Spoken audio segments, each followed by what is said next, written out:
surgimento de duas classes. Né? Isso é importante também. Essa sociedade inglesa começa a se estratificar de forma diferente. Né? Como é que se organiza? Você tem o dono, você tem o burguês, né?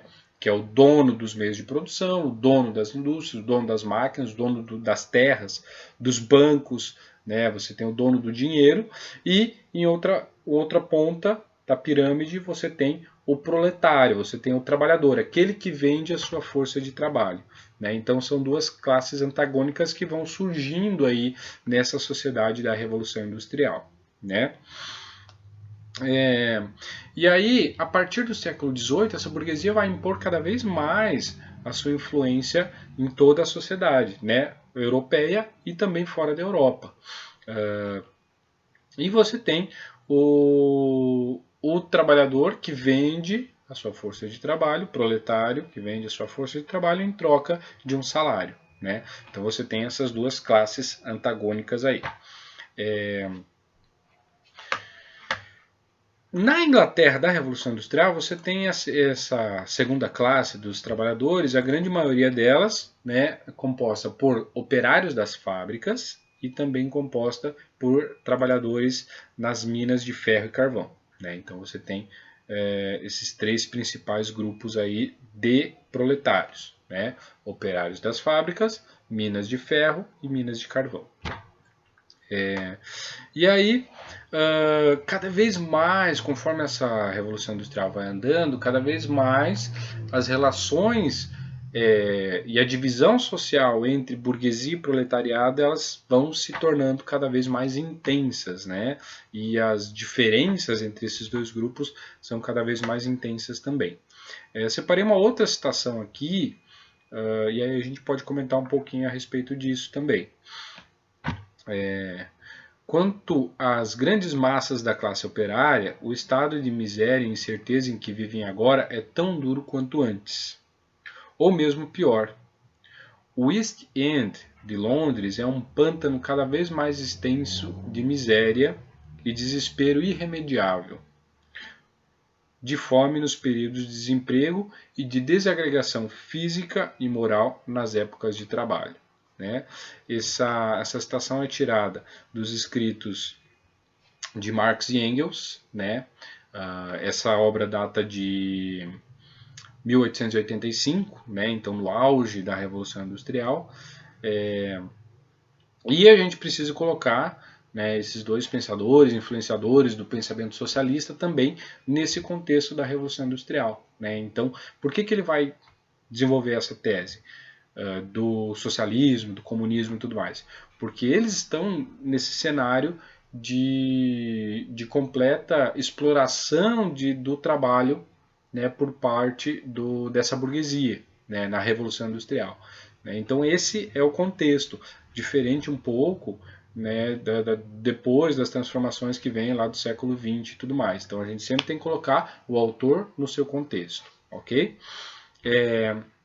Então falando um pouco sobre essa diferença social entre burgueses e proletários. Né? Você tem pautada nessa sociedade inglesa essa radicalização entre os dois grupos. Né? E isso se dá tanto na relação de trabalho, quer dizer, um tem e o outro não tem, né? Um é o dono e o outro vende a sua força de trabalho. Né? E isso também era presente na sociedade, na cidade, vamos colocar assim. Né? Então essas famílias de trabalhadores vão se aglomerar em regiões pobres, né, em bairros de pobres. Né? Até hoje nós temos essa dinâmica social. Né? Então você tem bairros de pobres e bairros de ricos. Né? Nessa Inglaterra da Revolução Industrial você tem bairros para os burgueses e bairros para os trabalhadores. Né? Essas moradias são colocadas aí como cortiços, né? Então muitas vezes muitas famílias morando na mesma casa, ou ainda barracos, né? Pobres. Não tinha sistema de manutenção de lixo, sistema de esgoto, né? Ou seja, as condições eram precárias, muito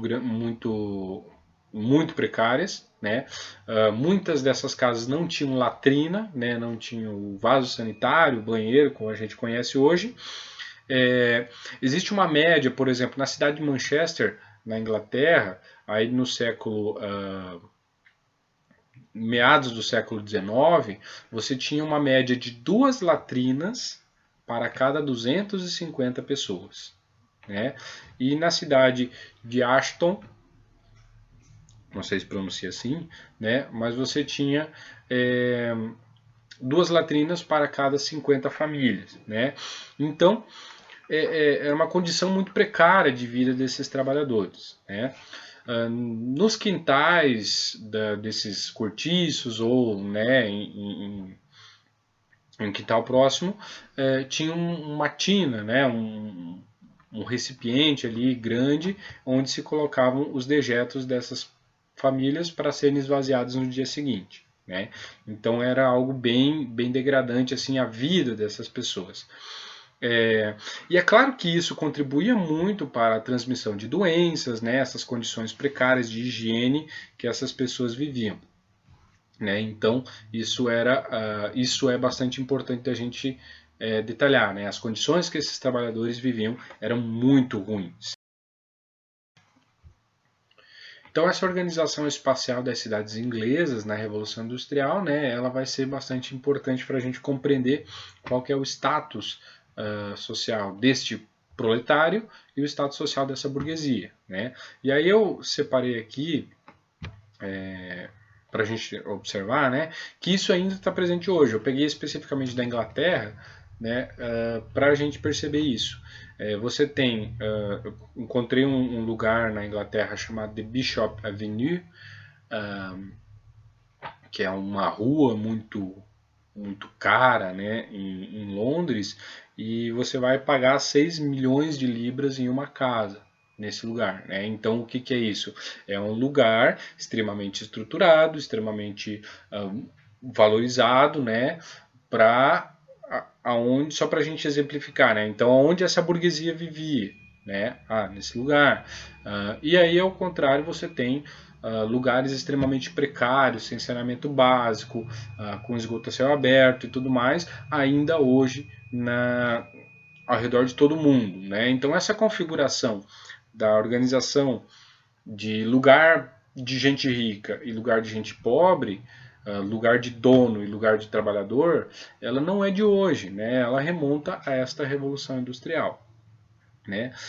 E aí, assim como as moradias desses trabalhadores na Revolução Industrial, você também tem as condições de trabalho desses trabalhadores nas fábricas, nas indústrias. Né?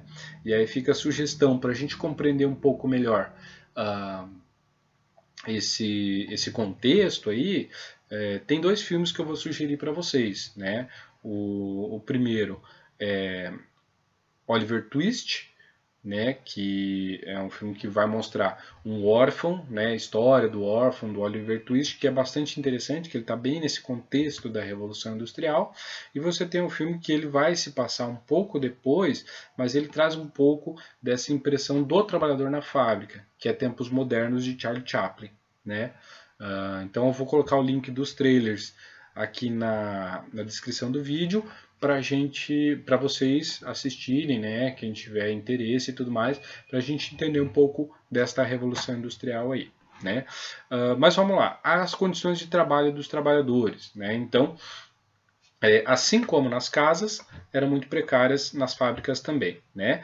Sempre essa burguesia buscando o quê? Maximizar os lucros, né? Então, quanto mais rápido, quanto mais esse trabalhador trabalhar na minha fábrica, maior é o meu lucro. Quanto menos eu pagar para ele, maior é o meu lucro. Né? Então você tem esta relação aí bastante importante, pautada pelas ideias da burguesia inglesa, né? Em suma, organizada, né, pelas ideias de Adam Smith, né, do liberalismo econômico. Né? Compreendendo um pouco então qual que é a ideia. O burguês ele só vai pagar uma parte daquilo que o trabalhador produz. Né? Então, a outra parte que ele não paga do tempo do trabalhador é o lucro dele. Né? Então, isto é o que Marx vai chamar de mais-valia. Né? Isso é importante a gente compreender, porque é o que pauta a dinâmica industrial. Os trabalhadores nas fábricas inglesas, eles eram colocados em situações completamente desumanas de trabalho, né? As fábricas eram quentes, úmidas, né? Então lugares muito propícios para doenças, né? Bastante grandes. Jornada de trabalho chegavam a 14, 16 horas de trabalho por dia, né? Refeições muito precárias, né? Uma pequena ração, por exemplo, e refeições precárias, intervalos muito pequenos, né? Inclusive no filme Tempos Modernos tem uma cena bastante cômica em que o Chaplin vai fazer o teste de um equipamento para não parar de trabalhar e comer sem parar de trabalhar, né? Então fica a sugestão novamente. O Tempos Modernos é um filme que está disponível aí, inclusive no YouTube completo, né? Já virou domínio público e é interessante vocês assistirem. Muitos trabalhadores adquiriam doenças respiratórias por conta do ambiente insalubre das fábricas, né? Fumaça, vapor, caldeiras extremamente quentes por conta das máquinas a vapor, né? Então isso é uma coisa bastante importante. Movimentos repetitivos das máquinas, né? Desgastavam as articulações e tudo mais, né? Causavam muitos problemas de saúde. Acidentes de trabalho muito comuns, né? Porque as máquinas eram quentes, né, com água fervente, com carvão, né, com fogo, pontiagudas, as máquinas eram enormes, né, então muitos acidentes de trabalho que amputavam membros, matavam trabalhadores, e isso muitos trabalhadores ficavam incapacitados pelo restante da vida, né, então isso é uma condição de trabalho bastante grave. Trabalho infantil bastante incentivado, então muitos burgueses buscavam contratar crianças, né? E aí você tem, por exemplo, a situação lá do Oliver Twist, do filme que eu citei. Você tem o pai e a mãe desta criança, eles precisam trabalhar, né? E ficam doentes e morrem e essa criança fica órfã, né? E aí o que esse burguês vai fazer? Ele vai adotar, entre aspas, esse órfão, e esse órfão vai passar a trabalhar e morar na fábrica, né? Então, é isso que era interessante para o burguês. Por que as crianças? Elas eram menores, né? Então, às vezes, elas tinham acesso a um lugar lá da máquina em que um adulto não conseguia meter a mão, né? Por exemplo, para recolher as partes de algodão, né? Os restos de algodão que caíam embaixo da máquina. Uma criança entra melhor. Também ela é mais obediente, né? E você tem também a situação do salário, né? Este burguês podia pagar menos por uma criança, né? Então tudo isso fazia com que muitas crianças trabalhassem nas fábricas inglesas.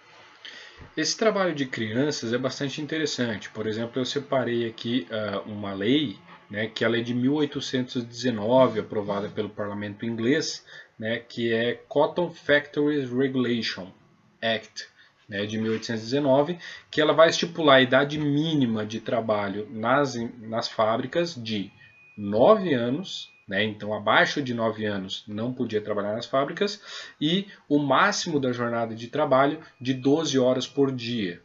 Né? Então a gente pode ver que é uma lei que foi aprovada pelo parlamento inglês e que era extremamente desumana com uma criança. Né? Você imaginar que uma criança de 9, 10 anos possa trabalhar 12 horas por dia em um ambiente completamente insalubre, hoje na nossa sociedade é impensável.